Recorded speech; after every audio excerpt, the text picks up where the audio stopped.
बिस्मिल्लाहिर्रहमानिर्रहीम अस्सलाम वालेकुम रहमतुल्लाह। शहबाज शरीफ को तो मजबूरन पाकिस्तान आना पड़ा क्योंकि जो डंडा चला गया था नोटिफिकेशन के मामले के ऊपर एन मौके पर जब तैनाती होनी है, अपॉइंटमेंट होनी है, नोटिफिकेशन चाहिए।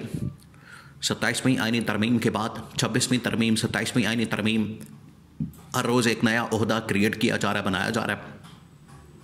तो उसके लिए आपने कोई तो सरकारी काम करना है, नोटिफिकेशन निकालना है। ऐसा तो नहीं हो सकता बगैर नोटिफिकेशन के आप चीज़ों को चलाते रहें, ज़ुबानी जमा खर्च करते रहें और ज़ुबानी कलामी निज़ाम को चलाएं।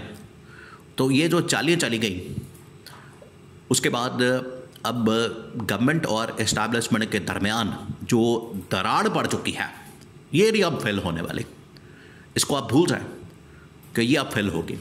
तो शहबाज शरीफ को पाकिस्तान आना पड़ा, नवाज शरीफ के साथ मुलाकात करनी पड़ी, लेकिन ये पिछले 4-5 दिनों के अंदर, 6 दिनों के अंदर किसने क्या काम किया, वारदात क्या डाली है। ख़ास तौर पर ख्वाजा आसिफ, राना सनाउल्लाह, आज़म नज़ीर तारड़ और हनीफ अब्बासी, ये जो 4 मिनिस्टर हैं, इनकी जो स्टेटमेंट है वन बाय वन आप इनके ऊपर गौर करें। आप ज़रा तसव्वुर करें कि इनकी स्टेटमेंट और इनकी हैसियत, इनकी पोजीशन और इनकी अक्ल और इनकी सोच। सबसे पहले आपको ये बता दें कि पिछले 3-4 महीने से इनको कहा जा रहा था 26वीं तरमीम के बाद इन लोगों ने सब कुछ किया और टेन्योर 5 साल के लिए कर दिया आर्मी चीफ के लिए। 27वीं तरमीम में इन्होंने CDF बना दिया जनरल आसिम को और ख़ुद से अनाउंस कर दिया। अब ये सब कुछ तब होगा जब इसके ऊपर बाकायदा नोटिफिकेशन जारी किया जाएगा, क्योंकि माजी से ही हो नहीं सकता। पहली बार भी होगा और अगली दफ़ा भी जब भी कोई होगा उसके लिए जारी बात है नोटिफिकेशन तो होगा। तो इन्होंने पिछले 4 महीने से राना सनाउल्लाह ने ख़ास तौर पर फ्रंट पे आके ट्रक की बत्ती के पीछे लगाया हुआ था कि नोटिफिकेशन नहीं चाहिए, वो हो गया, वो जो होना था हो गया, नोटिफिकेशन नहीं चाहिए, अब नोटिफिकेशन की ज़रूरत नहीं है। ये जानबूझ के देखिए, ये प्लान बाकायदा करके जानबूझ के ये बयान चलाया जाता था ताकि ट्रक की बत्ती के पीछे लगाया जाए और इनको एक 2 नंबर तरीके से ट्रैप किया जाए। तो राना सनाउल्लाह ये जो बातें कर रहा था और पूरा बयानिया बनाया जाता था, 2-4 और भी वज़ीर इसके ऊपर बात करते थे। वो कहते थे कि हाँ नोटिफिकेशन नहीं चाहिए, ज़रूरत नहीं।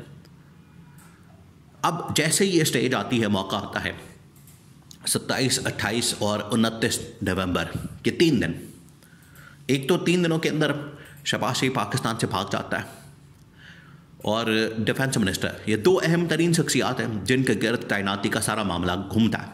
एक डिफेंस मिनिस्टर, दूसरा प्राइम मिनिस्टर वज़ीर आज़म, ख्वाजा आसिफ और शहबाज शरीफ। शहबाज शरीफ निकल जाता है, उधर ख्वाजा आसिफ भी निकल जाता है। 29 नवंबर गुजर जाती है, रात 12 हो जाते हैं, 30 नवंबर चढ़ जाती है, मसला पड़ जाता है कि नोटिफिकेशन नहीं है, क्या करें। ख्वाजा आसिफ पर ट्वीट करता है। ख्वाजा आसिफ ये कहता है कि नोटिफिकेशन बिल्कुल चाहिए। यानी एक तो आके पिछले 4 महीने से वो जो बयानिया बनाया जा रहा था, ख़ुद ही उसके ऊपर पानी फेर देता है और ख़ुद ही बता देता है कि नोटिफिकेशन बिल्कुल चाहिए। वो जो चाल चली जा रही थी, वो चाल खुल के सामने आ जाती है कि पहले कह रहे थे नोटिफिकेशन नहीं चाहिए, अब डिफेंस मिनिस्टर खुद आके कह रहे हैं कि नोटिफिकेशन चाहिए। तो ख्वाजा आसिफ ने कहा कि नोटिफिकेशन चाहिए, प्रोसेस शुरू हो गया, फिर हो जाएगा, बस मसले वाली बात कोई नहीं, थोड़ा इंतज़ार करें। ये आप लेवल चेक करें। ये पैगाम जो दिलवाया गया, ये नवाज शरीफ, शहबाज शरीफ की जानिब से दिलवाया गया पूरा, ये बग़ैर उनकी अप्रूवल के ये स्टेटमेंट नहीं आ सकती। ये पहली बात। दूसरी बात, फिर यहाँ से लॉन्च किया जाता है हनीफ अब्बासी को। और हनीफ अब्बासी, अब आप ज़रा लेवल चेक करें। हनीफ अब्बासी एक बहुत ही लो रैंक ऑफिसर, वजारत उसके पास रेलवे की, ना उसका कोई काम, ना कोई इससे ताल्लुक़ वास्ता, ना उसका कोई डिफेंस मिनिस्ट्री से, ना आर्मी चीफ की तैनाती से, ना इस्टेब्लिशमेंट के मामलात से कोई ताल्लुक़ वास्ता। वजारत के हवाले से देखा जाए उसमें तो ये छोटी सी वजारत है, लेकिन उसको ला के बैठा के इंटरव्यू करवा के दिलवाया जाता है इस्टेब्लिशमेंट के मतलब कि आप ये बात करें कि नोटिफिकेशन हो गया, सब कुछ कर दिया, वो CDF बन गए general Asim, chief of defence forces. यानी हनीफ अब्बासी डिक्लेयर कर रहा है। हनीफ अब्बासी के पास तो कोई ऐसी पावर नहीं, अथॉरिटी नहीं। और मामला अगर हनीफ अब्बासी तक आ गया तो फिर समझे, फिर सुलह ही कर ले, फिर आप खुद ही चले जाएँ छोड़ के सब कुछ। तो हनीफ अब्बासी आके खुद ही कह रहा है सादा नोटिफिकेशन साटी मर्जी, हम जब मर्जी करें, जैसे मर्जी करें और हो गया होगा, वो चल रहा होगा, यानी इस तरह की बातें की जा रही। फिर उसके बाद आज़म नज़ीर तारड़, आप ज़रा लेवल चेक करें हनीफ अब्बासी की बातों का और उसके बाद आज़म नज़ीर तारड़ जो कौन है, सिटिंग लॉ मिनिस्टर। देखिए 3 ही वजारतें इसके अंदर एंगेज होती हैं, एक लॉ मिनिस्ट्री, एक डिफेंस मिनिस्ट्री और फिर उसके बाद वज़ीर आज़म ऑफिस। तो जो लॉ मिनिस्ट्री है वो क्या कह रही है कि हाँ वो नोटिफिकेशन के ऊपर काम शुरू हो गया होगा, चल रहा होगा, तो बस इंतज़ार करें। यानी उसको कुछ पता ही नहीं, ऐसे उसने अपना दामन छुड़ा लिया, गोंगलों से मिट्टी झाड़ी है जैसे मुझे कुछ पता ही नहीं। और ये sitting defence minister, sitting law minister ये बातें कर रहे हैं। यहाँ से आप अंदाज़ा कर सकते हैं। अब ये जो बातें की हैं इन्होंने, जिस तरीके से एम्बैरस किया पब्लिक में आके, जिस तरीके से ट्वीटें की, बयान दिए, बयानात दिए, स्टेटमेंट्स दी हैं, ये आपके सामने रख दी। ये किसके ख़िलाफ़ हो रही हैं? इस्टेब्लिशमेंट के ख़िलाफ़ और जनरल आसिम के ख़िलाफ़, जो आज से हफ्ता पहले उनकी तारीफ़ें करते नहीं थकते थे किसी भी जगह पर, किसी भी मौके पर। आज ये उनको एम्बैरस करने का कोई मौका हाथ से नहीं जाने दे रहे और कह रहे हैं कोई इंतज़ार करें, थोड़ा सब्र करें, कोई हो रहा होगा, हमें पता नहीं है, वो चल रहा होगा, हमें अंदाज़ा नहीं है।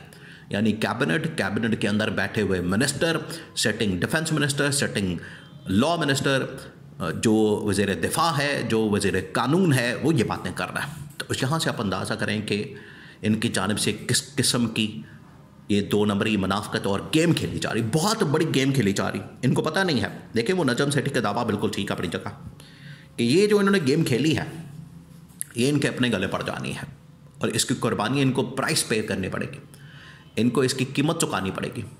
और ये आने वाले वक्तों में ये तमाम लोग, देखिए हनीफ अब्बासी ने तो बड़ी चले, उसने एक ऐसी गेम खेली, वो तो बच गया क्योंकि उसने जाके इस्टेब्लिशमेंट की लाइन ले ली, उसे बैठाया, इंटरव्यू दिलवाया, उससे कहा कि ये कहो। मामला यहाँ तक आ गया कि जो रेलवे का वज़ीर है वो बेचारा आके इस तरह की बातें करेगा और जिसका ना लेना ना देना, ना 9 में ना 13 में, और बेगानी शादी में अब्दुल्ला दीवाना, इस तरह की ये हालत है। तो अगर रेलवे मिनिस्टर चले, उसने तो अपना आप तो बचा लिया, लेकिन ये राना सनावला, लॉ मिनिस्टर आज़म नज़ीर तारड़, वज़ीर कानून, डिफेंस मिनिस्टर, वज़ीर दिफा ख्वाजा आसिफ, और इनका सबसे बड़ा लीडर सरगना शहबाज शरीफ, और आखिरी नंबर नवाज शरीफ, ये 5-6 लोग तो फारिग होने वाले हैं। ये अब किस तरह से निशाने इबरत बनेंगे ये आप देखें अगले चंद दिनों में, 2 से 4 दिन, 5 दिन, 10 दिन में। इन्होंने जो पंगा लिया है, जो एम्बैरसमेंट की है इस्टेब्लिशमेंट की जनरल आसिम की, अब उन्होंने भी अपने इसको दिमाग में रख लिया, जहन में बिठा लिया, इनको रडार के ऊपर रख लिया और अब इनकी बारी आने वाली है। इन्होंने जो तमाशा लगाया हुआ है पिछले तकरीबन को 3-3.5 साल से, और इन्होंने जो मजाक उड़ाया जनरल आसिम का, अब ये अपनी बारी का इंतज़ार करें।